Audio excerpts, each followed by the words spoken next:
i7 ગુજરાતનો અવાજ। નમસ્કાર દર્શક મિત્રો, i7 ન્યૂઝ ગુજરાતીની સાથે હું છું આપની સાથે પાયલ બામભણિયા। તો જોઈએ આજના મહત્વના સમાચાર।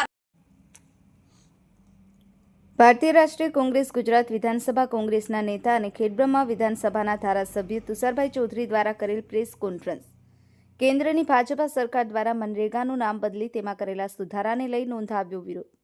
આ બાબતે શ્રમિકોને નુકસાન થતું હોવાની વાત કહી વધુ ઉગ્ર આંદોલન કરવાની ચીમકી ઉચ્ચારી। પ્રેસ કોન્ફરન્સમાં સાબરકાંઠા જિલ્લા કોંગ્રેસ પ્રમુખ રામભાઈ સોલંકી, પૂર્વ જિલ્લા પંચાયતના પ્રમુખ રાજેન્દ્રસિંહ કુંપાવત, જિલ્લા કોંગ્રેસ પ્રભારીઓ, તાલુકા અને શહેર કોંગ્રેસ પ્રમુખ વગેરે હાજર રહ્યા। Bureau chief Hasmukh Prajapati, i7 news Gujarati, Sabarkantha. Sabarkantha જિલ્લા કોંગ્રેસ સમિતિ આયોજિત આજની પ્રેસ વાર્તામાં આપ સૌનું હાર્દિક સ્વાગત કરું છું। આજની પ્રેસ કોન્ફરન્સમાં મારી સાથે ઉપસ્થિત જિલ્લા કોંગ્રેસ સમિતિના પ્રમુખ શ્રી રામભાઈ સોલંકી, પ્રદેશ સમિતિના આગેવાનો શ્રી દિનેશભાઈ ગઢવી, શ્રી બાબુજીભાઈ ઠાકોર, આપણા પૂર્વ જિલ્લા પંચાયતના પ્રમુખ શ્રી રાજેન્દ્રસિંહ કુંપાવતજી, શ્રી વિષ્ણુભાઈ પટેલ, આપણા કોંગ્રેસ સમિતિના પ્રમુખ શ્રી ભવરસિંહ બાપુ, અમિતભાઈ શર્મા, ભાઈ શ્રી પ્રકાશભાઈ ઉપાધ્યાય અને ઉપસ્થિત આપ સૌ પત્રકાર મિત્રો, 2005-06માં દિલ્હીમાં યુપીએ સરકાર હતી।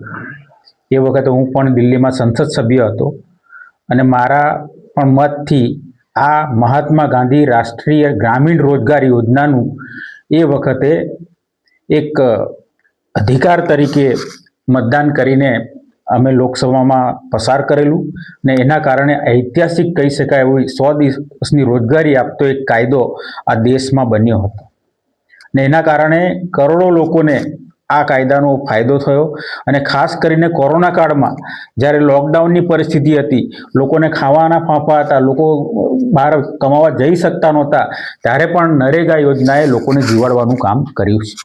ત્યારે હાલમાં બહુમતીના જોરે એનડીએ સરકારે કોઈ પણ વિપક્ષના સુધારા વધારા કે અભિપ્રાય લીધા વગર માત્ર ધ્વનિમતથી બહુમતીના જોરે એ કાયદાને ઉડાવીને નવો કાયદો પસાર કરી દીધો છે।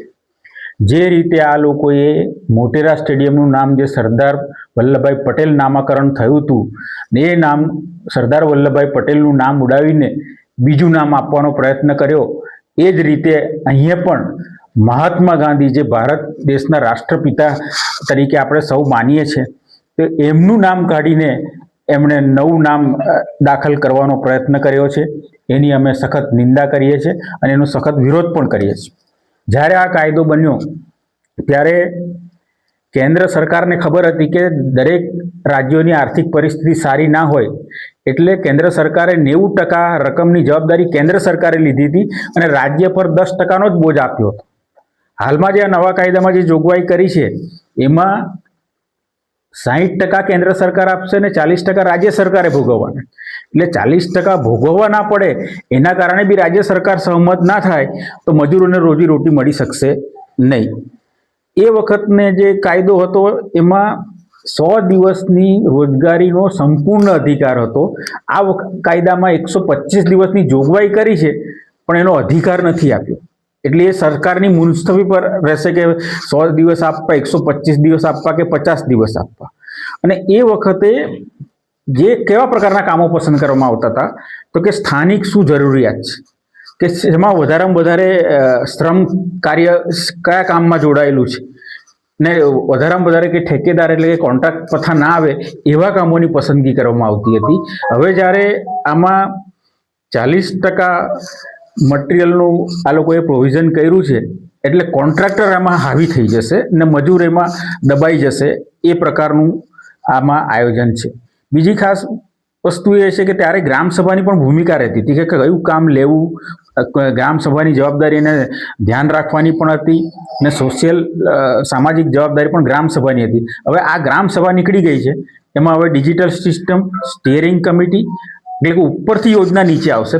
આ યોજના ગામડાના મજૂર રોજગારી માટેની હતી, પણ એની જગ્યાએ ઉપરથી નીચે આવશે એ પ્રકારનું પ્રાવધાન આ લોકોએ કર્યું છે. અને એ વખતે એવું હતું કે તમે કામ માગો ને તો તમને 15 દિવસમાં કામ ના મળે તો બેરોજગારી ભથ્થું આપવાની જોગવાઈ હતી. અત્યારે એ લોકોએ રાજ્ય સરકાર પર છોડી દીધું છે કે ભાઈ રાજ્ય સરકાર પાસે પૈસા હશે તો બેરોજગાર ભથ્થું આપશે, નહીં તો અમારી કોઈ જવાબદારી નહીં, એમ કરીને કેન્દ્ર સરકારે હાથ ઉપાડી લીધા છે. એટલે ખાસ કરીને જે અત્યારે અખબારના માધ્યમથી આપણે વાત કરીએ તો 22 લાખ જેટલા તો ગુજરાતમાં નકલી જોબ કાર્ડ ધારકો છે. એટલે નકલી જોબ કાર્ડ 22 લાખ ગુજરાતમાં બનેલા છે.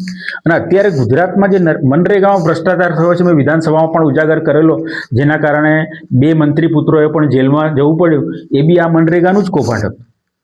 હમણાં જ તમને એક હું દાખલો આપીશ તો જાંબુઘોડા કરીને પંચમહાલ જિલ્લાનો એક તાલુકો છે, એની વસ્તી છે 42,000. 42,000 વસ્તી છે, એક જિલ્લા પંચાયત છે, એ તાલુકામાં એક જિલ્લા પંચાયત છે. હવે પંચમહાલ જિલ્લામાં કુલ ફાળવણી થયેલી 512 કરોડ રૂપિયાની, એમાંથી એકમાત્ર જિલ્લા પંચાયત સીટ ધરાવતા તાલુકામાં એ લોકોએ 216 કરોડ રૂપિયા ફાળવ્યા. 300 કરોડ રૂપિયા એક જ તાલુકામાં ફાળવ્યા ને એમાંથી 216 કરોડ રૂપિયા મટીરિયલ પેટે ફાળવ્યા. એટલે તમે જુઓ કે રેશિયો હતો કેન્દ્ર સરકારનો 60-40, આ જાંબુઘોડામાં રેશિયો શું થયો તો કે 22% મજૂરી ને 78% મટીરિયલ. હવે એમાં દાખલા કેવા બન્યા કે મસાબર ગામે એક મેટલ રોડ બન્યો. મેટલ રોડ બન્યો, એની કિંમત હતી 3,80,000. એના પેટે મજૂરી કેટલી ચૂકવાઈ? 256 રૂપિયા. અને કામ કેટલા દિવસમાં પૂરું થયું? 2 દિવસમાં પૂરું થઈ ગયું. 2 દિવસમાં પૂરું થઈ ગયું. 3,80,000નો મેટલ રસ્તો 2 દિવસમાં પૂરો થઈ ગયો અને મજૂરી બી 256 જ ચૂકવી. એ કૂવો હતો તો કૂવામાં કેટલા મજૂર હતા? તે કૂવાના મજૂર કામ કરતા હતા 2. 4,80,000નો કૂવો આ જ જાંબુઘોડા તાલુકા. એ કૂવો અઠવાડિયામાં પૂરો થઈ ગયો અને 512 રૂપિયા જ મજૂરી ચૂકવી. એટલે જે આમાં પછી અમે તપાસ કરી કે ભાઈ આ જાંબુઘોડા તાલુકામાં આટલા બધા પૈસા ફાળવવાનું કારણ શું, કે અહીંયા મટીરિયલ સપ્લાય કરતી એજન્સી કોણ છે? તો ત્યાં 4 એજન્સી કામ કરતી હતી જેણે આ મટીરિયલ સપ્લાય કર્યું છે. એ 4 એજન્સી કામ કરતી હતી. તેમાં પહેલી એજન્સી હતી એ ભારતીય જનતા પાર્ટીના હાલના જિલ્લા ભાજપના પ્રમુખ છે, એની એજન્સી હતી. બીજી એજન્સીનું નામ ખુલ્યું તો એમાં એમના પત્નીનું નામ હતું. એ પત્ની ત્યારે આ જે ફાળવણી ત્યારે એ જિલ્લા પંચાયતના પ્રમુખ હતા. એટલે કોઈ પૂછવાની જરૂર જ નહીં, જિલ્લા પંચાયત હસ્તગત મનરેગાના કામો થાય. એટલે ત્રીજી એજન્સી કોણ હતી તો કે ભાઈ આ જિલ્લા પ્રમુખનો ભત્રીજો. અને ચોથી એજન્સી કોણ હતી તો કે એનો ડ્રાઈવર. આ લોકોએ જ મટીરિયલ સપ્લાય કર્યું છે, બીજા 5માં કોઈએ મટીરિયલ સપ્લાય કર્યું નથી. એટલે એક આ રોજીરોટી આપવાની યોજનાને પણ એ લોકોએ ભ્રષ્ટાચારની યોજના બનાવી.